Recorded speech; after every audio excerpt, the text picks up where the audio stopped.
My name is Greg Hickey, and this is On the Flipping Road. I flip houses like a lot of other people, but what makes me so different? I do all the work on my own. Each episode I go over my design choices, the steps it takes to flip a house, with one goal, to prove to you that you don't have to have a huge budget to flip a house. All my houses have one thing in common, they all come out flipping brilliant.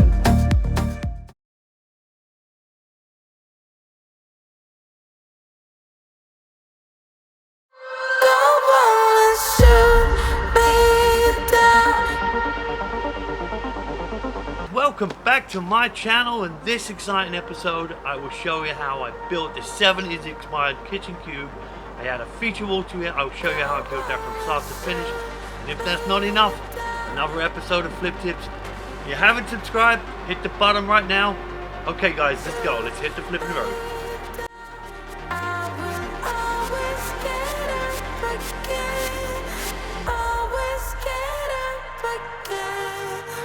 I've been thinking about this a lot, so you're going to have to bear with me, try and use your imagination a bit. But what I want to build is a bench seat, but it looks like a cube, okay? So it's going to be about this high with a couple of drawers on the bottom, and it's going to come out of it and go all the way around like this, and protrude a little further out, maybe 2 inches, but have a big thick face like a cube. So that's what it looks like in my head. Hopefully that looks like when it's done. Let's go build it. First thing I do is measure out what I think it's going to look like. Then I'm going to run down a 2x4 for the side and the base.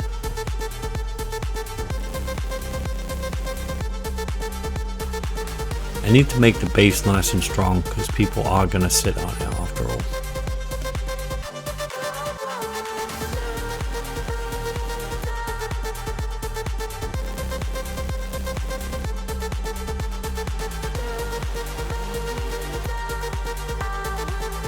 One of the things I've perfected over the years is the stand and ponder. It's good to take a second and look, see what you think it's going to look like.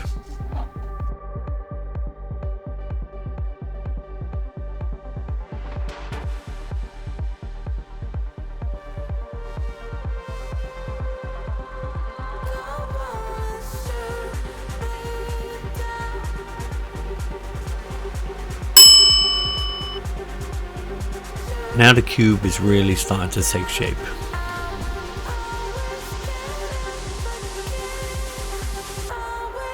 I put in the rundown piece of 2x4 on the side. That's going to give me the thick edge that I really am looking for.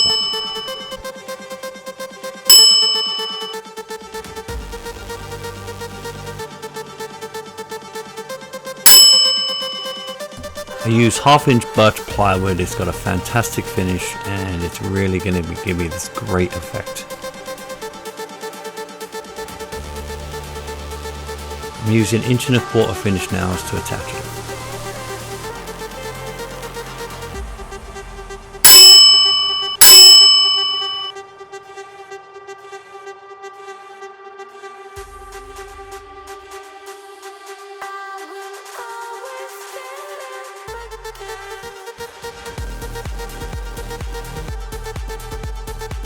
Good to see all those years of playing soccer have finally paid off.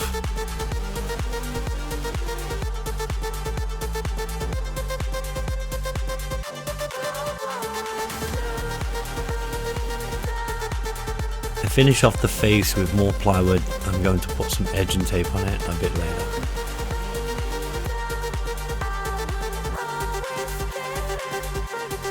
I love it. Now that my cube is successfully built and it looks fantastic, I'm going to stain it. A lot of people use brushes to stain. I have determined that it's great to use a rag. You get a much more even coat across the whole thing, and as you can tell, it looks really good.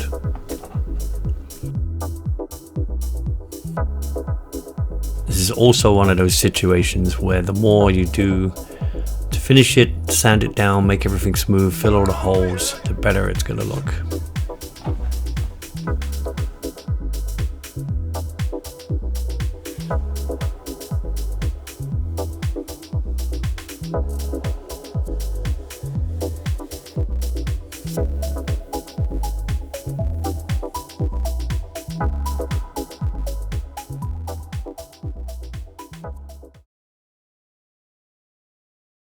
I swear I wasn't gonna do any accent walls, but I'm gonna do an accent wall. Those of you who have watched all the episodes, which probably is 0, but that's okay. I love accent walls, and not just painting walls. I like textures, I like different heights of wood and playing with different materials, things like that. And I have a perfect wall to do one. And I'm going to do something I've never done before, and that is circles. I'm going to make them out of Luan, which is like 1/4 inch plywood. I'm going to cut them just kind of like rings, and I'm going to kind of position them all over that, and then I'm going to paint it all white. So again, kind of get a 3D effect. It's going to look really cool. I mean, look at that. It just screams, make me an accent wall. And I'm listening, so I'm going to make it an accent wall. So, one of the hardest things that you can do as a carpenter is make a freaking circle. It's jigsaw, it's just difficult. You know, you got to take your time. I really don't have time for that, but you know what? I'm so sick of doing all this other stuff that has to be done. I need to do something fun, a bit creative. So, yeah, this seems like a good way to waste some time. Okay, let's go waste some time. The first thing I did was get a piece of wood and mark every 2 inches on it, and then I made some holes that a Sharpie can fit in it, put a screw in the top, and as you can see, it makes perfect circles.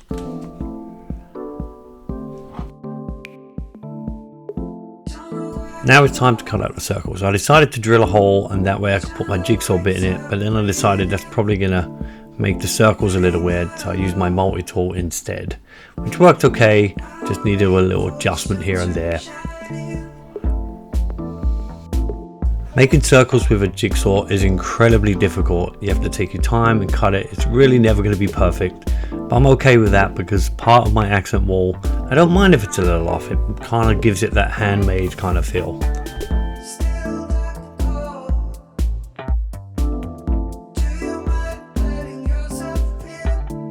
In total, I think I made about 10 different circles.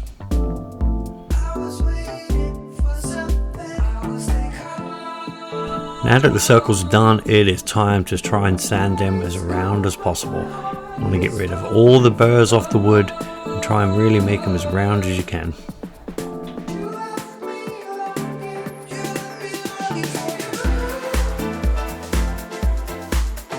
I finish them off with hand sanding and 220 sandpaper. That way I really get rid of all the imperfections, nice and smooth. As you can tell, they're not quite perfect, but like I said, I'm okay with that. I mess around with different designs to see what I like, and this is the one I came up with. It still looks a little weird, but once it gets painted, believe me, it looks great. Now it's starting to come together. Gotta cork every seam, every part of the circle, make sure everything's perfect.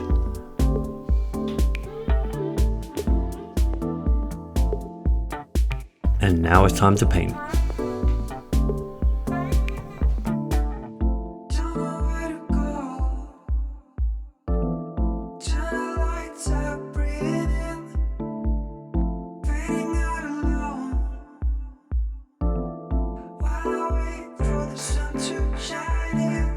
It came out amazing.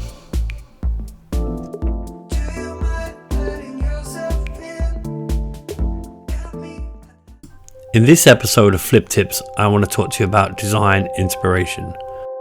My design comes from a lot of different places. It could be a cool piece of furniture, I can design a whole interior around that, a nice chair, a cool pattern, or a groovy piece of clothing. But for this house, my inspiration was the 70s, and in particular, 70s kitchens. Now you may think to yourself, oh god, 70s kitchens are so outdated. But here's the thing, take a closer look. Look at the vibrant colours and the designs. Really pushed the envelope back then. And over the years I've taken out many kitchens because the designs were terrible. But still, an avocado stove and refrigerator combo. Come on now. If that's not pushing the envelope, I don't know what is. So when it comes to design inspiration, I'm always trying to do something a little different on my houses. Just a little twist, something unusual, and honestly, I think that's part of the reason why my houses sell. Next time on The Flipping Road. It's the $300 bathroom makeover. I take this disgustingly dirty, nasty little bathroom and transform it back into this beautiful spa-like half bath, all for $300. My name's Greg Hickey. This is On the Flipping Road. Thank you so much for watching. Please hit the like button and subscribe to my channel, and don't forget to leave those comments. Thank you so much. See you next time.